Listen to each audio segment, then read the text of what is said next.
இந்த அழகான பூமியில் இருக்கிற ஒவ்வொரு அற்புதத்தையும் பார்க்கறதுக்கு நமக்கு கிடைச்சிருக்கிற பெரிய வரம் தான் நம்ம கண்கள். சரி, இதுக்கும் இந்த வீடியோக்கும் என்ன சம்பந்தம் தானே யோசிக்கிறீங்க? இருக்கு. என்னைக்காவது நம்ம கண் எப்படி வேலை செய்யுதுன்னு யோசிச்சிருக்கீங்களா? பெரும்பாலான நேரத்தில் நம்ம கண்டுக்கிறது கூட கிடையாது. அதை நம்ம கண்ணை எவ்வளோ சென்சிட்டிவ் அப்படின்னா அதனால 1 கோடி கலர்ஸ் பார்க்க முடியும். எவ்வளோ அட்ஜஸ்டிங் அப்படின்னா ரொம்ப பிரைட்டான ஏரியாலையும் பார்க்க முடியும், ரொம்ப இருட்டான விஷயத்துலையும் பார்க்க முடியும். நம்ம கண்ணில் ஐரிஸ் அப்படின்னு சொல்லிட்டு ஒரு சின்ன மசில் இருக்கு. அது பியூப்பிள்னு ஒரு விஷயத்தை அப்படி திறந்து மூடும். ரொம்ப பிரைட்டாக இருந்தது அப்படின்னாக்கா பியூப்பிள் ரொம்ப சின்னதாக திறந்திருக்கும். ரொம்ப இருட்டாக இருந்ததுனாக்கா பியூப்பிள் நல்லா பெருசாக திறந்திருக்கும். இந்த மெக்கானிசம் வச்சு தான் அப்பர்ச்சரை டிசைன் பண்ணியிருக்காங்க. நம்ம கண்ணில் பியூப்பிளோட அளவை ஐரிஸ் கண்ட்ரோல் பண்ணுற மாதிரி லென்ஸில் அப்பர்ச்சரோட அளவை ஒரு 5லேருந்து 10 பிளேடு வரைக்கும் கண்ட்ரோல் பண்ணோம். இப்போ இந்த லென்ஸ் ஒரு 50mm f1.8 லென்ஸ். இதில் அப்பர்ச்சர் எப்படி இருக்குன்னு பாருங்க.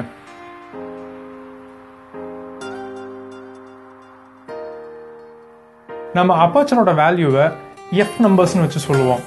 ஆரம்பத்தில் இந்த எஃப் நம்பர்ஸ் கொஞ்சம் குழப்பற மாதிரி தான் இருக்கும். ஆனால் அதை பற்றி கொஞ்சம் யோசிச்சிங்க அப்படின்னாக்கா ரொம்ப ஈஸியாக உங்களுக்கே புரியும். இப்படி மாத்திரம் ஞாபகத்தில் வச்சுக்கோங்க. எஃப் நம்பர் சின்னதாக இருந்தால் பெரிய ஆப்பர்ச்சர், எஃப் நம்பர் பெருசாக இருந்தால் சின்ன ஆப்பர்ச்சர். சரி, உங்கள் லென்ஸில் இந்த மாதிரி நம்பர்ஸ் இருக்குமே, இதெல்லாம் என்னன்னு யோசிச்சிருக்கீங்களா? ஒருவேளை தெரியலன்னா இதெல்லாம் உங்கள் லென்ஸ் தரக்கூடிய அதிகமான ஆப்பர்ச்சர்ஸ். இப்போ எக்ஸாம்பிளுக்கு இந்த 7300 லென்ஸ் பாருங்களேன். இதில் 4.5 to 5.6 இருக்கு. அதாவது 70mm எடுத்தீங்க அப்படின்னா 4.5 தான் மேக்ஸிமம் அப்பர்ச்சர். 300ல வச்சு எடுத்தீங்கன்னாக்கா, அதாவது ஃபுல் ஜூம்ல வச்சு எடுத்தீங்க அப்படின்னாக்கா 5.6 தான் மேக்ஸிமம் அப்பர்ச்சர். சரி, அப்பர்ச்சர் எப்படி போட்டோஸ் அஃபெக்ட் பண்ணதுங்கிறத பார்ப்போம். ஒரு நிமிஷம், அதுக்கு முன்னாடி எப்படி அப்பர்ச்சரை செட் பண்றது அப்படிங்கறத ஒரு வாட்டி பார்த்துருவோம். சில நிக்கான் கேமராஸ்ல, அதாவது நிக்கான் 7000 சீரீஸ்ல இல்லாட்டி ஃபுல் ஃப்ரேம் கேமராஸ்ல பார்த்தீங்கன்னா முன்னாடி இந்த மாதிரி ஒரு டயல் இருக்கும். இந்த டயலை திருப்ப அப்பர்ச்சர் வேல்யூஸ் மாறிட்டே இருக்கும்.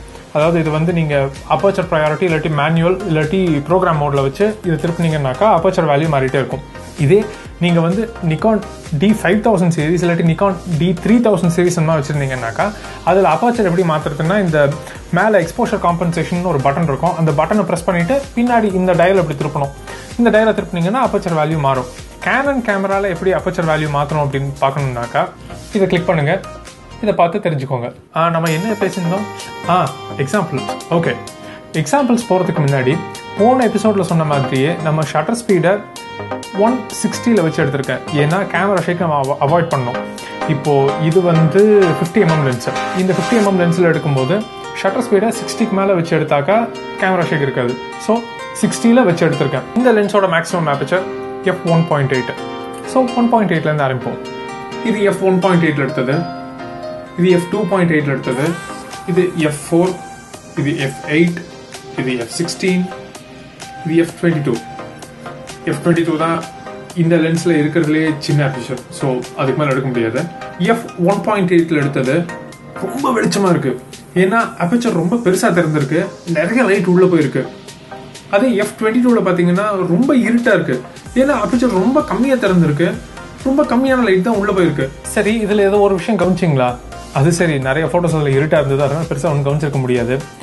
இப்போது அதே ஃபோட்டோவை இன்னொரு செட்டாக எடுத்திருக்கேன். எப்படின்னா ஷட்டர் ஸ்பீடை அப்பர்ச்சருக்கு தகுந்த மாதிரி மாற்றி எடுத்திருக்கேன். ஸோ நம்ம என்ன எடுக்கிறோங்கிறது தெளிவாக தெரியறதுக்காக.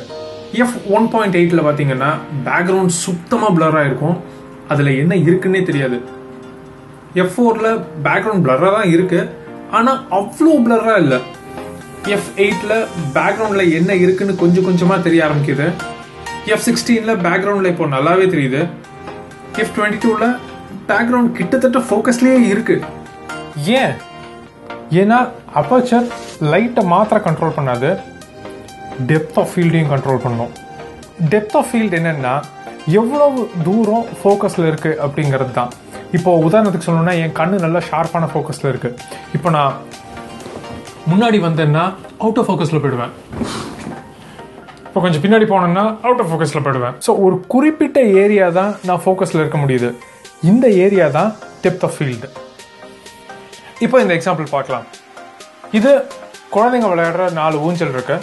இதில் செகண்ட் ஊஞ்சலை மாத்திரம் எடுக்க ட்ரை பண்ணலாம், இங்கேருந்து எடுக்கலாம். அதுக்கு முன்னாடி முக்கியமான விஷயம், இந்த ஃபோட்டோஸ் எடுக்கிறதுக்கு நான் கேமராவை அப்பர்ச்சர் ப்ரையாரிட்டி மோடில் வச்சுருந்தேன். அப்பர்ச்சர் ப்ரையாரிட்டி மோடில் வச்சுட்டா என்ன ஆகும்னு பார்த்தீங்கன்னா, பாக்கி விஷயங்கள் எல்லாம் கேமராவே கால்குலேட் பண்ணிக்கும். நம்ம வெறும் அப்பர்ச்சரை மாத்திரம் மாற்றிட்டு இருந்தால் போகிறோம். நான் எனக்கு எந்த அப்பர்ச்சர் வேணுமோ அதை மாத்திரம் செட் பண்ணிட்டேன்னா பாக்கி பேராமீட்டர்ஸ் எதுவாக இருந்தாலும் அது கேமராவே கால்குலேட் பண்ணிடும். இன்னொரு விஷயம், இந்த லென்ஸ் நிக்கான் 70-200 லென்ஸு. இந்த லென்ஸில் என்னன்னு பார்த்தீங்கன்னா, இதோட மேக்ஸிமம் அப்பர்ச்சர் f2.8. இந்த f2.8ல ஃபர்ஸ்ட் வச்சு 200 ஃபோக்கல் லெங்த்தில் நம்ம எடுக்கலாம். அதாவது ஃபுல் ஜூம் பண்ணி மேக்ஸிமம் அப்பர்ச்சர் ஃபுல் ஜூம் பண்ணி f2.8ல எடுக்கிறோம். f2.8ல ஊஞ்சலோட டிப் மாத்திரம் தான் ஃபோக்கஸில் இருக்கு, பாக்கி எல்லாம் அவுட் ஆஃப் ஃபோக்கஸில் இருக்கு, பிளராக இருக்கு. f4ல ஊஞ்சலோட மிடில் வரைக்கும் ஃபோக்கஸ் ஆயிருக்கு, பாக்கி எல்லாம் அவுட் ஆஃப் ஃபோக்கஸில் இருக்கு. f8ல இப்போ ஊஞ்சல நிறைய டீடைல்ஸ் தெரியுது, இருந்தாலும் இன்னும் ஃபுல்லா ஃபோக்கஸ் ஆகல. f16ல இப்பதான் ஊஞ்சல் பூராவே ஃபோக்கஸ் ஆயிருக்கு. f22ல இப்போ ஊஞ்சலும் ஃபோக்கஸ் ஆயிருக்கு, அதுக்கு பின்னாடி இருக்கிற பில்லர் வரைக்கும் ஃபோக்கஸ் ஆயிருக்கு. நான் எவ்வளோ ட்ரை பண்ணாலும் போட்டோவில் இருக்கிற எல்லா விஷயத்தையும் என்னால் ஃபோக்கஸ்ல கொண்டு வரவே முடியல. ஏன்னா ஒரு 200 mm லென்ஸோட டெப்த் ஆஃப் ஃபீல்ட் ரொம்ப கம்மி. இதைத்தான் நம்ம ஷாலோ டெப்த் ஆஃப் ஃபீல்ட் அப்படின்னு சொல்லுவோம். ஷாலோ டெப்த் ஆஃப் ஃபீல்ட்னா அந்த ஏரியா சொன்னா இல்லையா, அந்த ரேஞ்சு எவ்வளோ தூரத்தில் ஃபோக்கஸில் இருக்கும் அப்படிங்கிறது அது ரொம்ப ரொம்ப கம்மியாக இருக்கும். 200 mm லென்ஸில் அது ரொம்பவே கம்மி. ஸோ இந்த நம்பர், அதாவது 300 mm லென்ஸ், அந்த மாதிரி நம்பர் நீங்கள் ஜாஸ்தி பண்ண இது இன்னும் சுருங்கிட்டே வரும். அது இதுக்கு பேர் ஷாலோ டெப்த் ஆஃப் ஃபீல்டு. இந்த அளவுக்கு ஃபோக்கல் லெங்த்தில் நீங்கள் எவ்வளோ ட்ரை பண்ணாலும் ஃபோர்கிரவுண்ட் பேக்ரவுண்ட் எல்லாத்தையும் ஒரே நேரத்தில் ஃபோக்கஸில் கொண்டு வரவே முடியாது. இப்போ 70 mmல எப்படி இருக்குன்னு பார்க்கலாம். f2.8ல ஊஞ்சல் முக்கால் வாசி ஃபோக்கஸ்ல இருக்கு. f4ல முழு ஊஞ்சலும் ஃபோக்கஸ்ல இருக்கு. f8ல இப்போ பில்லர் வரைக்கும் ஃபோக்கஸ் ஆயிருக்கு. f16ல இப்போ அடுத்த ஊஞ்சல் வரைக்கும் ஃபோக்கஸ் ஆயிருக்கு.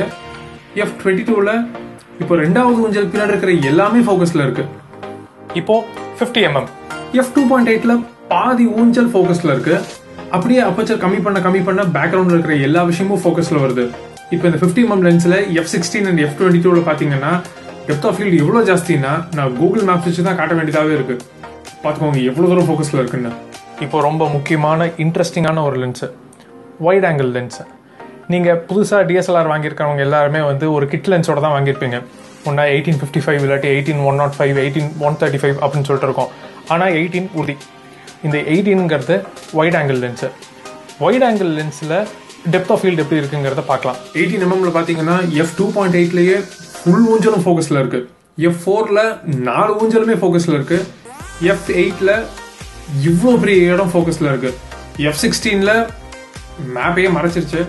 f22ல இன்னும் ரொம்ப தூரத்துக்கு ஃபோக்கஸ்ல இருக்கும். ஸோ இதுல என்னன்னு பாத்தீங்கன்னா, கிட்ட இருக்கிறது தூரமா இருக்கிறது எல்லாமே ஃபுல் ஃபோக்கஸ்ல இருக்கும். இதுலயும் இன்னொரு விஷயம் கவனிச்சிங்களா, f2.8ல எடுத்த போட்டோஸ் மாத்திரம் ஒரு வாட்டி பார்க்கலாம் வாங்க. f2.8ல எல்லா போட்டோஸ்லயும் டெப்த் ஆஃப் ஃபீல்ட் ரொம்ப கம்மியா இருக்கு. அதே f22ல எல்லா போட்டோலயும் டெப்த் ஆஃப் ஃபீல்ட் ஜாஸ்தியா இருக்கு. ஸோ இதுதான் விஷயம்.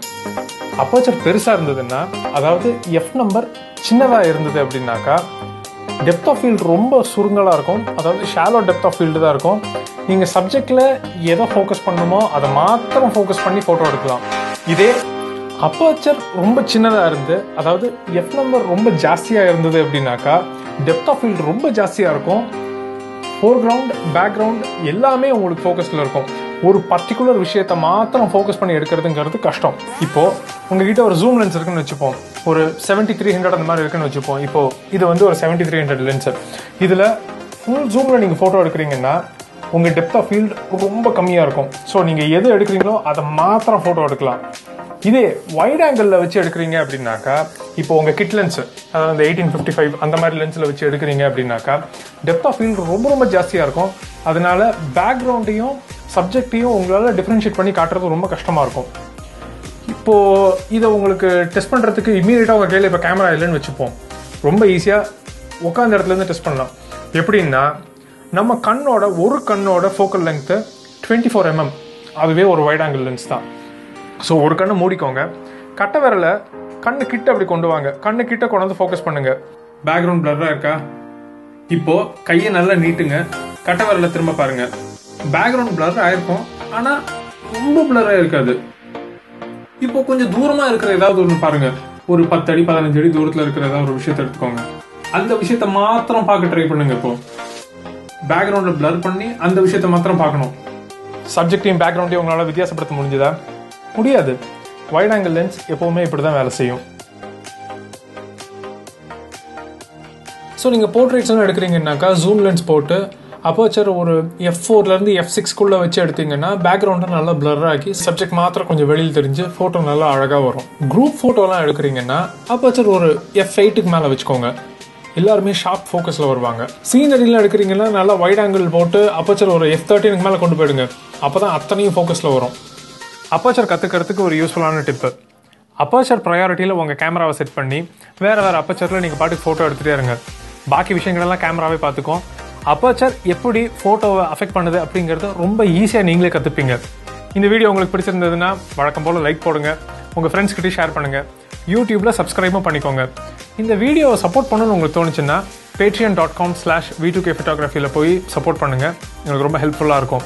ஸோ ஃபோட்டோகிராஃபி நேரம் நீங்கள் என்ஜாய் பண்ண ஆரம்பிச்சிருப்பீங்கன்னு நம்புகிறேன். வெளியில் போங்க, நிறைய ஃபோட்டோஸ் எடுங்க, லைஃப்பை என்ஜாய் பண்ணுங்கள். நான் உங்களை அடுத்த வீடியோவில் பார்க்குறேன். அது வரைக்கும் பாய். சுருங்கலா இருக்கும்னு தான் நான் முடிச்சேன். இதெல்லாம் வாய்ஸ் ஓவர் தானே, எதுக்கு நான் பேசிட்டு இருக்கேன் வளவளன்னு. பேக்ரவுண்டும் சப்ஜெக்டும் ஒரு நிமிஷம். இந்த கேமரா சரி ஒரு நிமிஷம் எடுக்க இது மாத்திரம் கட் பண்ணிக்கிறேன். எவ்வளவு அது பேருந்ததுன்னா வழக்கம் போல லைக் போடுங்க.